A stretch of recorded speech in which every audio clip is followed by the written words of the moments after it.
Yeah.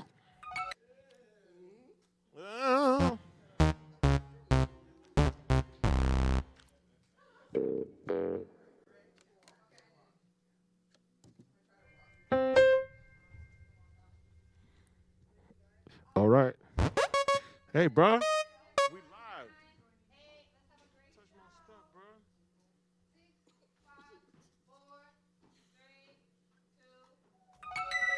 All right, now, y'all, we need everybody to get up and bring the energy because it's time to start the Sisaundra Show!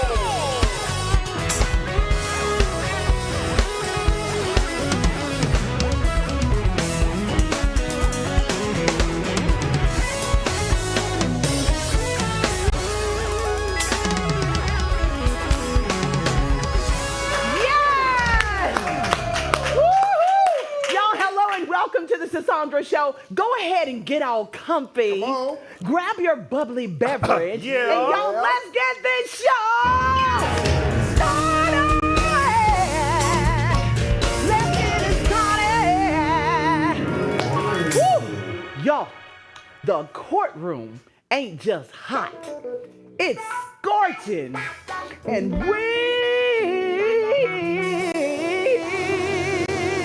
the people,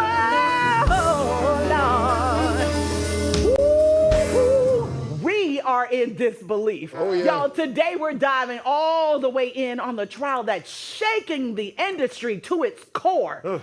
Cassie is on the stand, and baby, she is not holding back. From freak-offs and drug binges to brutal beatings and revenge threats, the details are chilling. What was once whispered behind closed doors is now being read into the court. Y'all, it's being read into the record in front of a jury. This isn't just a trial, it's a reckoning. Let's talk about it. Y'all check this out.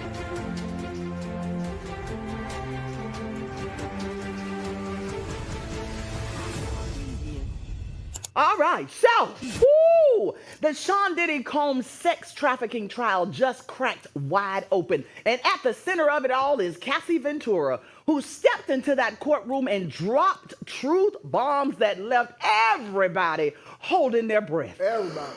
So, just a quick recap of what we heard yesterday. According to Cassie, the abuse wasn't just emotional. Y'all, it was violent, drug-fueled, and humiliating. We're talking freak-offs, hundreds of them. That's what Diddy allegedly called the parties he orchestrated, often forcing Cassie to participate even while she was on her monthly cycle. I want to say right now, if y'all got kids in the room, please get them out. I mean, this is a teachable moment if you want to keep them in there and explain to them how you should not sell your soul for money, then this is the moment to let them know. But let's carry on as you may be ushering the children out the room. She said that she would have her cycle on the furniture, and she felt like she couldn't say no, especially when she was high and numb from all the pills and party drugs that she say he provided. And it gets darker. Cassie testified that Diddy once ordered an escort to do golden showers on her. And then he did it to her himself. She said, y'all, this is too much. She said she choked on it and raised her hands to get him to stop. That was just one of the many degrading moments she says that she endured. And if that ain't disturbing, she says it was all filmed. What do y'all got to say about this? We might not need no tapes at this point. Ooh. Yeah, bro is going down. Pack him up out of here. But you know, this is the biggest question. Everybody says, why isn't it just looked at as domestic violence? Why is it trafficking? Who's being trafficked? She clearly said that that was her man. She was with him for over a decade. So where's the trafficking coming in? Anybody know? Crossing state lines. Huh? Crossing state With lines. his girlfriend? It don't matter. He got a house in Miami. He got a house in LA. He's from New York, so it's... So maybe it's the people that he brought in. Yeah, when you're having different parties now, you get your friends, your homies at different party, and you sharing your partner. You got Atlanta, Vegas. But y'all, who don't fly their friends in? We're going to have to be careful who we fly in now. Flying. What He's taking her on the bad boy plane, the tour bus. You know what I mean? That's the trafficking part. Trafficking don't come into you. You leave in traffic. You take your product out. Okay. Woo! Well, let's move on to this next part, because, Lord, when I tell you, it gets worse. Y'all, Cassie testified that Diddy wasn't just controlling in the bedroom. He was controlling her entire existence. He picked her clothes, her career moves, even who she could talk to. She said when she tried to break away, he used videos from those freak-offs, I'm going to call them parties from now on, to threaten her. One time on a plane, he pulled up old clips on a laptop and told her he'd leak them on a plane if she crossed him. Now, who in the world was sitting next to him, them, behind them, whatever, that could have seen that? Since they fly private. This Diddy. Okay. Yeah. On a private his plane. Okay, even on a private plane. There's people on private planes. I've been on enough private planes to know that it wasn't just one person. What happened on the private plane? This wasn't happening. Okay. That wasn't happening. Y'all, she tried to escape the cycle by going to rehab. She started writing a book as therapy, hoping Diddy would read it and understand the pain that he was causing her. She even tried to license her story for $30 million, saying, I wanted to be compensated for the time, the pain. But at her lowest, Cassie said she nearly walked into traffic and told her husband, you don't need me anymore. And while she was trying to heal, Diddy, now I see why they call him P. Diddy, was still allegedly playing puppet master. I see y'all laughing. Don't play with it. He texted her cryptic threats about iPads full of skeletons. She says he demanded payment for training sessions just to stay connected. Control was his addiction. Violence was the tool. Let's pause here. Let's take a deep breath. Let that marinate. Let what marinate? That it was his addiction. It was his addiction, and then all the violence was the tool. That sounds about right. He played that character for years, like evil boss, overlord, same with on the TV shows. But some stuff you just ain't faking. So the making of the band, now that we think about it, it was truly that behavior, man. Who he is. I'm just let down, man. Y'all, I'm sick. We are very let down. It is very sickening. He's been a huge part of our culture. Bruised, beaten, and covered up. The abuse wasn't just behind closed doors, Cassie said. She says that Diddy assaulted his staff, dragged a woman out of bed, and even dangled one of her friends off a balcony. And when he hit Cassie so bad she needed stitches above her eye, he made her cover the bruises with makeup so his sons wouldn't see. Put something on so my children can't see. Y'all, he stomped on her face in an SUV, hit her in the head with a wine opener after finding out she was seeing Kid Cudi, trashed her hotel room with more golden showers and other things. And yes, he threatened to blow up Kid Cudi's car. Cudi even brought it up to Diddy, face to face. You know what his response was? What car? Cassie said she once begged to go home to her mom after an attack, but knew it wouldn't be safe. Why? Because she knew Sean's capabilities, his access to guns, the threats he made. She was living in fear for a decade. Think about that. A decade. That's 10 years.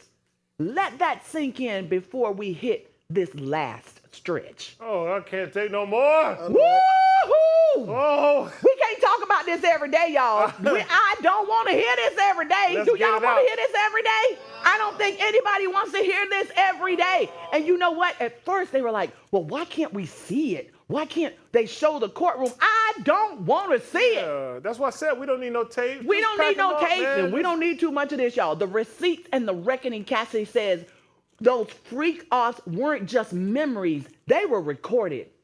And the jury has now seen screenshots.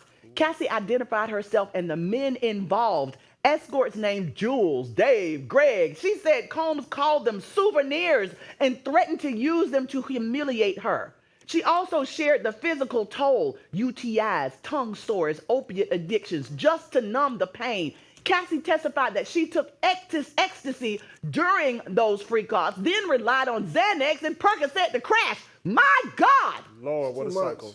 For 10 years, girl? She said the pain was horrible, but she'd still show up because making Diddy happy was her survival strategy. And yet, there were texts, messages where she still called him Pop Pop, thanked him for love, and even told him she couldn't wait to have his baby. When asked during the court session why, Cassie said plain, because I loved him and it was Father's Day. Now, the courtroom is seeing those loving texts while also hearing about beatings, black eyes, and baby oil pools. It's not clean, it's not easy, it's complicated, raw, and it's terrifying. But it's her truth. And y'all, the mic is on. Keep in mind, Combs has pleaded not guilty to multiple federal charges, including sex trafficking and racketeering. Even with Cassie's emotional testimony, prosecutors still have to prove these were federal crimes, not just disturbing acts. Yeah. That distinction matters. Combs' lawyers will likely focus on that point when they cross-examine Ventura tomorrow, pushing to draw a line between what happened and what counts under federal law. Y'all, stay locked in. This is only the beginning of the reckoning. We're going to take a short break. We have an amazing guest with us. I can't wait to talk to her to talk about something else. Don't y'all go nowhere because it gets better. For the culture, get us out of here. Woo!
To the Sisaundra Show. All right, y'all, let's get into today's guest.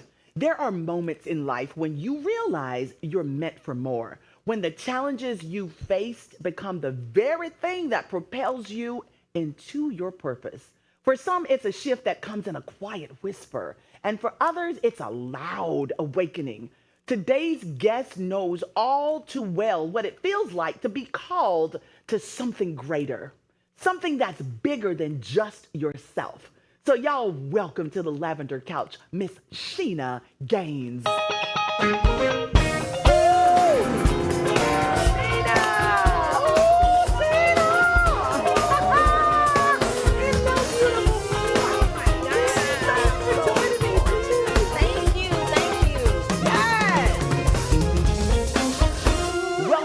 Beautiful. Hello and welcome. Thank you. Thank you so much. We are delighted to have you. You look fabulous. Oh, you too. Thank you very much. I'm going to steal them shoes. Yes. If you were like 3 inches bigger. Oh, yeah. They're stunning. You look fabulous. Did y'all get a shoe cam on Miss Sheena? Those are fabulous. All right. So, Sheena, what was the pivotal moment in your life that made you realize starting Sheena Summer House LLC was the calling God had placed on your heart?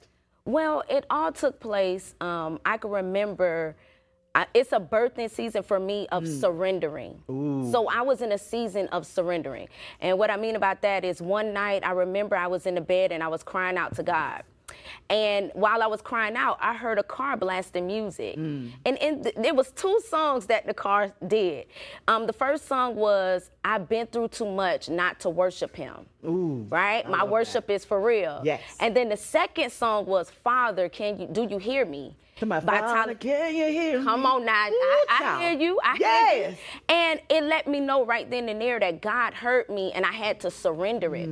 So Sheena Summer House is a place where it's a platform where others would be able to go on there and they would be able to get the ebook, like far as 31 Days of Healing. Ooh, that's yes, 31 Days of Healing. Also motivation. Not only that, my latest ebook that came out was Drawing Closer to God. Ooh. And so in that place of surrendering and just pouring out to God, God didn't allow me just to survive what I went through, but he allowed me to lead other people to destiny and purpose. Oh, and so that's what it was all about. Yeah, destiny and purpose. Destiny and purpose. When he's leading, oh my God. Yes. Where he leads me, Listen. I will follow. Oh, I feel you. Don't you get me started. I'm not gonna get you started. So let's talk about where we can find all of your books, your ebooks. Where can we find them? So you can go on www.sheena, S-H-E-E-N-A, Summer, S-U-M-M-E-R, House, House.com. It can't be no clearer than that, y'all. Straight Please clear. Go and check out her ebooks, Yes. pick them up, and let her ministry bless you. Yes. For the 31-day journal. That sounds like everything. You can change your life in 31 days. A shift. Yes. Yes. There's a shift, a move in the atmosphere. Yes. So it is time for No Filter. Are you ready? Oh, I'm ready. We have questions for you. So y'all.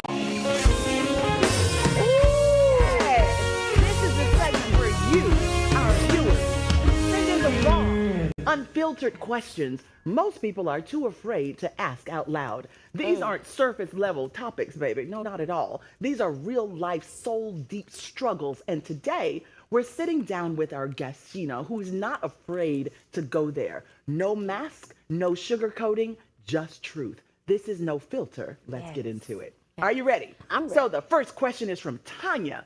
Tanya says, I know God has called me to something greater, but I'm still battling shame from my past. How do I stop disqualifying? Did y'all change up on me? Please go on back to that question. Yes. How do I stop disqualifying myself before I even begin? Now, let me say this. In the beginning, you said, I know God has called me. So you cannot disqualify when God has already called you. Ooh. We got to get into a place where we can't allow ourselves to doubt. That's what Satan does. Yes. The devil wants you to doubt. Yes. And you got to believe God called you to it. Yes. And when you get into a place and you already know that God has qualified you, you should not allow shame. First of all, let's talk about this. Yes. Because with me, I know I had a past. Everybody has a past. Everybody does. But you got to understand, your past is a testimony. It is fuel. Yes. It's going to help someone. And let me say this. No one don't want to talk to anybody that's not authentic. Correct. So how you gonna tell me how to make it through if you ain't gone through yourself? Oh! Ooh, I Stop it. felt that thing. Come on. I felt that. You better come on. Listen. So if God has called you to something greater, Yes. we just need to know. It says, be still and know that he is God. Come on. So then we don't question him. Don't you question don't disqualify yourself. Yes. He qualifies you when he calls you. Come on. Let's move on to this next question. Yes. Y'all better stop over there. Come on, listen. Come on now. Woo-hoo. Shout. Okay, Aaliyah is asking, what do you do when you've been praying, fasting, showing up, but nothing is moving? How do you stay faithful when God feels silent? Listen, let me say this, and I'm glad this is a good question. Yes. See, first of all, you got to understand, sometimes God is sifting. While you're shifting, he has to sift. Ooh. And so you got to understand, sometimes you're in a place where some things need to be removed. Yes. So that's why he's not allowing it to move. So you don't want leeches attached to you. He got to detach that thing from you. Yes, You get girl. what I'm Come saying? on. So we're in a place now, you still remain faithful, even though God is silent. It's not that he's not silent. He just surgically removing some things, and you Yes. just don't know about it. You just don't know. You And just you know, don't I know. love that song that says, even when I don't see you, Come on. you're working. You're working. You're working. I felt He's working. Yes. So you may think he's silent, but he is not He's silent. not silent. No. Let's move on. That's a great answer. All right, Tony. Tony says, I didn't grow up with safety, so I find chaos comforting. How do I stop romanticizing dysfunction when it's the only thing that feels familiar? Ooh, Now, that's a good question. yes, ma'am. You got to get into a place where you got to start denouncing some things. Ooh. Because if you don't, it will start being a generational curse to your children. And then you don't want to get into a place where, and then you got to change your surroundings. Let me say that. Change your surroundings. Yes. There's nothing wrong with that. But you cannot allow yourself to get comfortable in a place of chaos. There's nothing that's good in that. And at there's all. nothing good in chaos, No, right? it's not. Oh, my goodness. No. So it's okay to remove yourself. Absolutely. It's okay to get rid of those things that are not good for you anymore. Absolutely. And more than likely, God will move you if you ask him. If you ask them. If you ask him. And then you're obedient. Amen. Oh, Come on. obedience. Ooh, Obedience. move on is to better the than next. sacrifice. Come Yes. on. Come on. I do. All right, this next question is from Gregory. Gregory says, I want to lead and help others, but I'm still bleeding. How do I know when I'm healed enough to start pouring into someone else? Ooh, let me say this. Because we got to get into a place of, okay, when I say purpose is not waiting for you to be perfect. Ooh. Purpose is not waiting for you to be perfect. It's I not love waiting for that. you to be perfect. Not at all. So what am I saying to you? I know you're bleeding, but you got to ask God to heal you in that process, but don't stop your purpose. You may be able to help somebody else to stop committing suicide Yes. or stop being in depression or dealing with anxiety. So Yes. even though you may be bleeding, but you got to ask God to patch that up and let me Yes. keep on going. Yes. That's what I would say. Patch you up while you on the journey. Amen. Still witnessing to people. Listen. Because you never know what light you can shine on somebody in right. that moment. That's so true. That's so, girl, you something else, Sister Sheena. Come on, let's move on to this next question. Brittany says, what happens when your idea of God starts to shift? How do you hold on to faith when the version of God you were taught no longer fits your lived experience? Ooh. See, y'all both felt that Listen, one. Listen, let me say this, because when you get into the presence of God, you have to automatically believe that you're going to shift. You're not going to be in the same place. Right. And so what I'm saying to you in this version that God has is into a place where he trusts you to reach other people. You're not going to stay in the same version of yourself. You can't. You're going to, absolutely. And if you're still the same version of yourself, where are they going to see the growth? Where are they going to see the glory? They're Yes, going the to see glory, God. the growth, absolutely. It's got to Where? be there. It Oh has to my be goodness. there. So, and this is so interesting too, because we may shift and we do shift, but he never changes. Never. He never changes. never He's changes. the same God that he was yesterday, as he is today, forever. tomorrow, and forevermore. Yes. So you shift, but he will never shift. will never because shift. he's always been great, Yes. and that will never change. Amen. Let's go on to this next question. This is from Serena. What do you say to the woman who's stuck between who she was and who she's becoming, but feel like she belongs to neither? Neither. Now, first of all, let's talk about this. We need to recognize who we truly do belong to. Yes. We belong to God. Yes. And so in a place of, it sounds like an identity crisis, right? But when you get when you get into a position with God, he's going to show you exactly who you are.